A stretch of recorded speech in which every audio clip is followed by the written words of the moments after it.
All right. Let me do three reasons why I would make a bad taquero. And I know, I revolve my whole life around the taquero culture, my social life, right? I love taking pictures and videos of taqueros in their craft. I'm a proud son of a taquero. I'm very proud of where I come from.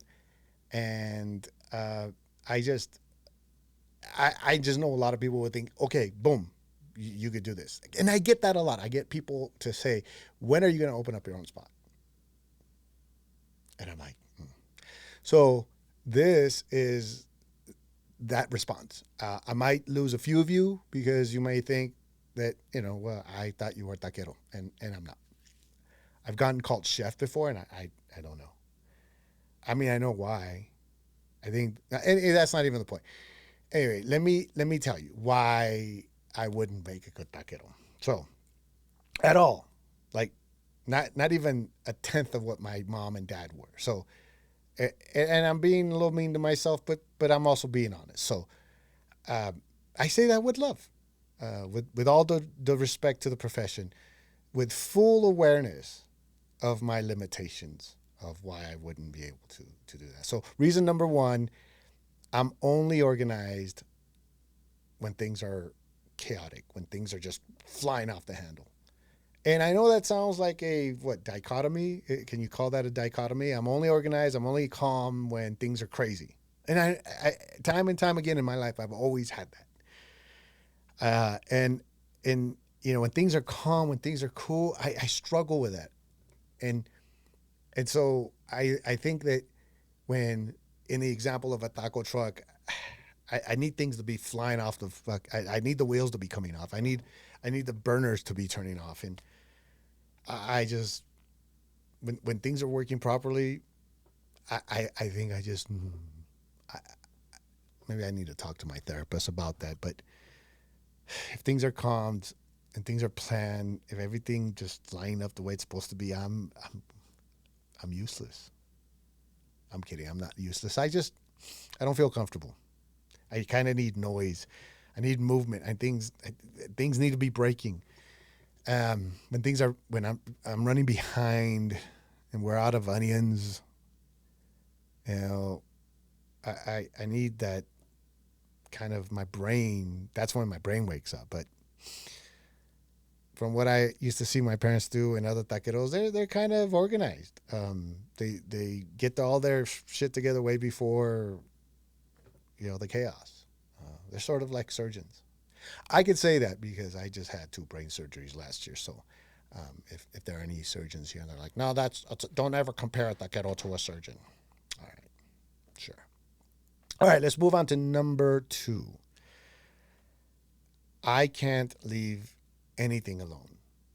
I'm always rearranging stuff. Like this podcast room I sort of built. I had a vision of it. I never wrote anything down, right? Because I'm not organized. And then once I put it together, I couldn't record anything. It's not fitting the vibe. Actually, this is being forced right now. So I just can't leave things alone. Whenever like this setup, the next episode will be from a different angle because I just can't. like, but one, I won't remember how good it worked, right? Because I'll move on to something else. Like I'll move this to use my computer or something. This will probably be here, but not in this angle that I have it. So I just can't leave things alone. Can any of you guys relate? I just can't. Um, even even when things seem to be organized well and they're doing, I gotta mess them up. And people have said, well, you're self sabotaging. Maybe I don't know. I usually don't listen to those people because they're not therapists. They're not trained, licensed people. And I believe in that. I believe that if you get into an airplane and it's a trained pilot, they're very good. I'm going to trust that the plane's going to take off and fly and then land. Right? I don't believe in like, hey, if you're not trained, you just go with your feelings. No, I don't do that. I find the perfect setup and I don't lock it in. Can some of you guys relate with that? Like, you find something that works and you just don't remember, you don't write it down. I saw the other day someone I look up to Her name is Carla Hall. I was following her page, right, and she was doing something. She had a video where she's writing down the recipe, and I'm like, that's a great fucking idea. Excuse my language. I'm trying to not cuss anymore, but I'm like, that's a great idea. I should write down this when I cook, and as a result, when I cook something, like I'm pretty good at making tomato sauce now, and when I cook it, it's always different, and it kind of reminds me of my mom when she tries to give a recipe, it's different every single time. It comes out good, but it's different every time. So I just don't stick to that. And I know myself. I'm self aware. That's number three, by the way. See, I'm unorganized. Number three is I'm very self aware. I know myself. I'm self aware enough to know that if I ever tried to be a taquero, it just wouldn't be what I wanted. It's not what I want to be.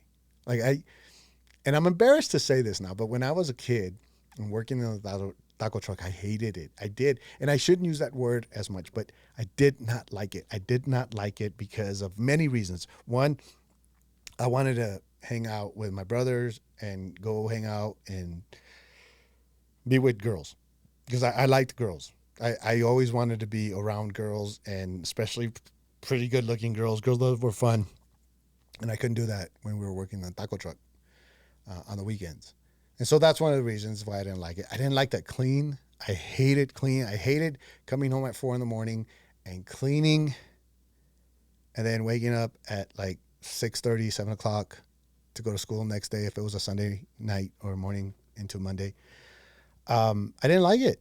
And I really thought that that was hard work. And I didn't want to work hard. So when my parents said, if you don't want to do this, they didn't actually say this. Like they didn't say if you don't want to do this, then go to college. I just took it upon myself to know that if I was going to go be in control of my destiny, school was the way to do it. And I set out to get my college degree because I wanted to have options. And that did give me options. So now I do regret saying that I didn't like it because that whole experience taught me everything. A lot of the things that I know.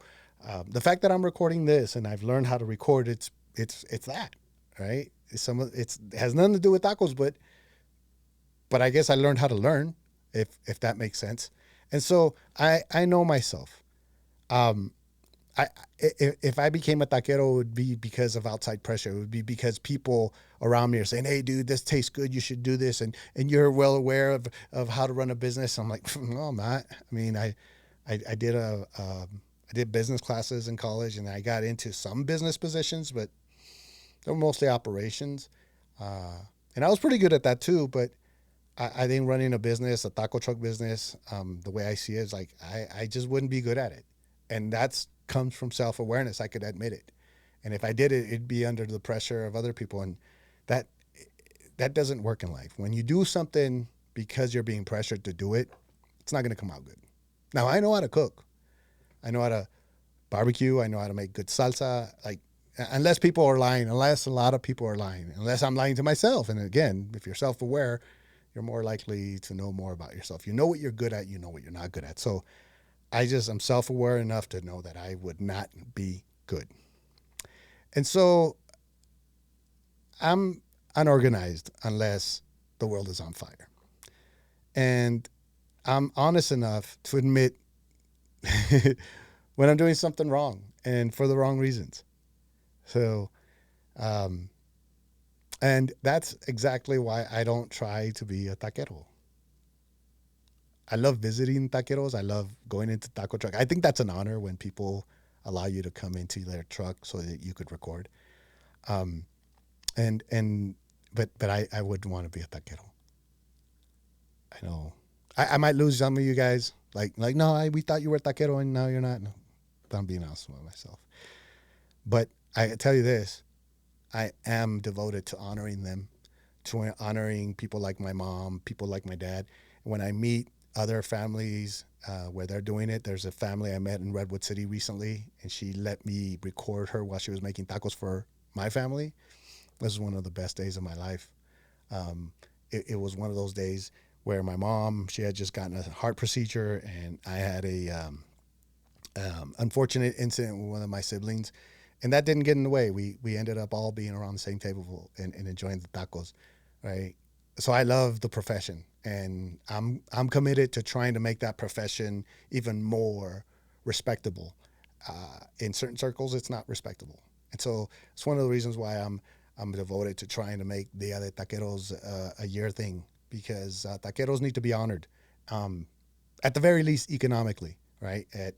If we could make Dia de Taqueros just like a Black Friday where they make a lot of money because everybody visits them, it's worth it. But there's a lot more other things to that. So anyway, those are the three reasons why I will not be a taquero anytime soon.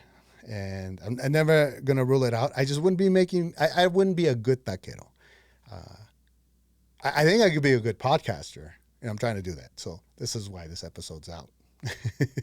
And yeah, so I hope you join us next time when I have something else random to say. Welcome back, y'all. My name is Isidro Salas. I'm the proud son of a taquero, and this is 10,000 Tacos.